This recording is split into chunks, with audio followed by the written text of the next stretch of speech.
wouldn't, or you wouldn't have, or you wouldn't, which is would.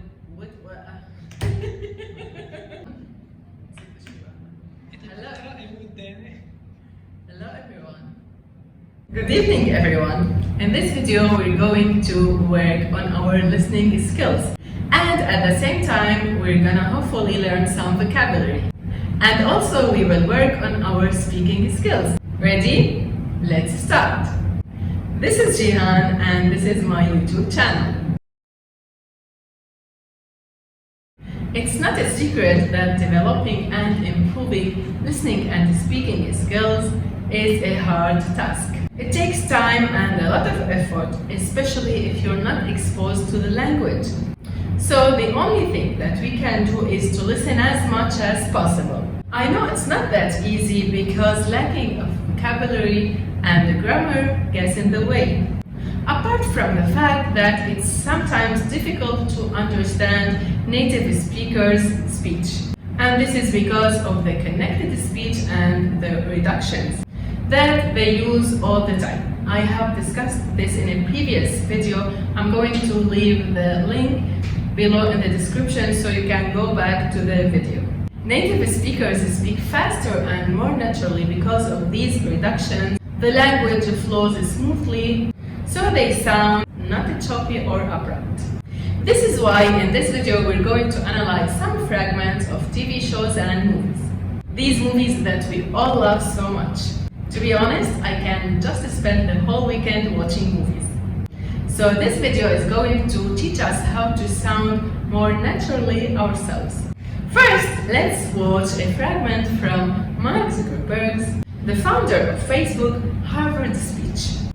This is an incredible and passionate speech. Find the link in the description so you can watch it again. I was running late for class, so I threw on a t-shirt, and I didn't realize until afterwards that I put it on inside out and backwards and my tag was sticking out the front.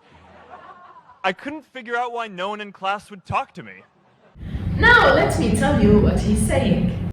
I was running late for class, so I threw on a t-shirt. And I didn't realize it until afterward that I put it on inside out. And my tags was sticking out at the front. I couldn't figure why no one in my class would talk to me. So as you can hear, he connects everything together. He pauses and makes emphasis on the important words. And he does this to deliver a message. Let's listen to it again. I was running late for class, so I threw on a t-shirt, and I didn't realize until afterwards that I put it on inside out and backwards and my tag was sticking out the front.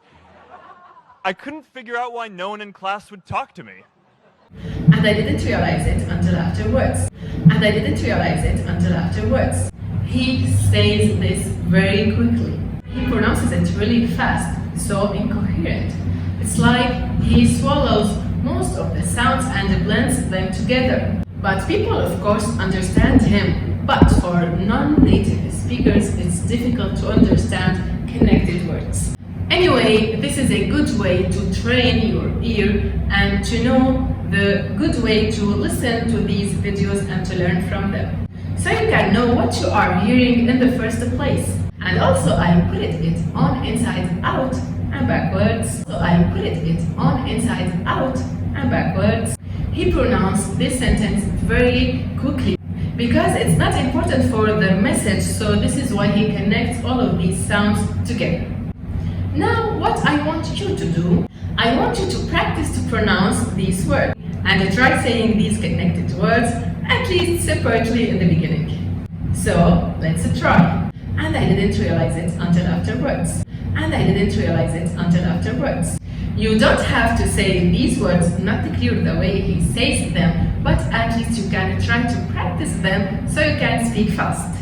That I put it on inside out and backwards. That I put it on inside out and backwards. A lot of flapped T. This sounds like a tongue twister, a great tongue twister.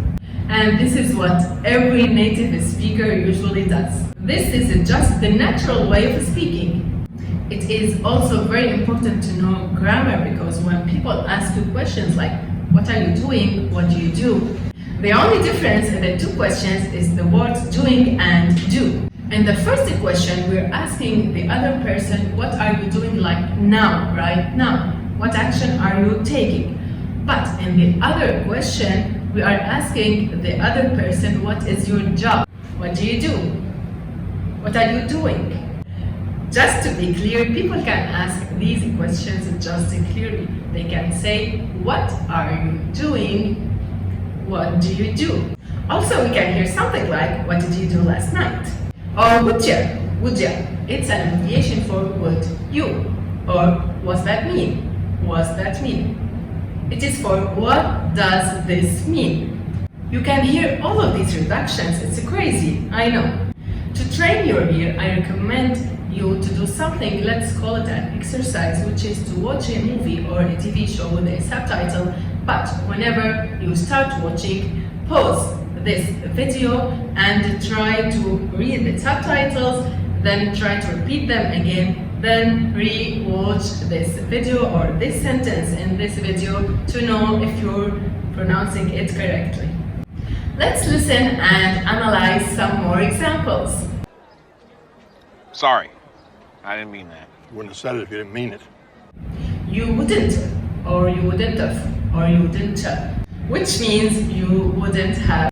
Repeat it with me. You wouldn't have said it if you didn't mean it. You wouldn't have said it if you didn't mean it. Let's listen to it again. Sorry, I didn't mean that. You wouldn't have said it if you didn't mean it. Do you want to get your face painted like a pretty butterfly? No, I'm just not in the mood. Do you want to get your face painted like a pretty butterfly? So you want to become Zwana. And one last example. You guys really think about getting a housekeeper? Because, I mean, how would you feel about paying me to do it? We're looking for somebody with a little experience. In this example, there is no reduction, but she speaks this sentence really fast. And she even connects every word together, so it sounds like one word. You guys really think about getting a housekeeper? Because, I mean, how would you feel about paying me to do it? We're looking for somebody with a little experience. You guys don't have to say it this way or to say it very fast. This is just so you can be aware of the fact of what you are hearing and to know how people may speak. I'm telling you, that exercise works like a charm. Pause the video and read the subtitle, and over the time you're going to understand more and more. Mark my word. By the way, we haven't talked about all the contractions in English, and these contractions are not used in formal writing like I'm a or I wanna, I'm gonna, have to, and many more. All in all is that we have to train our ears and to know what to look for and what to pay attention to when we are listening. I hope that this video helps you to start noticing these things and to become one step closer to understanding native speakers and their speaking patterns. Thank you everybody for watching, and please don't forget to stay positive and motivated in your studies. If you like this channel, please subscribe, like, and hit the notification bell to stay updated. And I'll see you soon. Bye bye.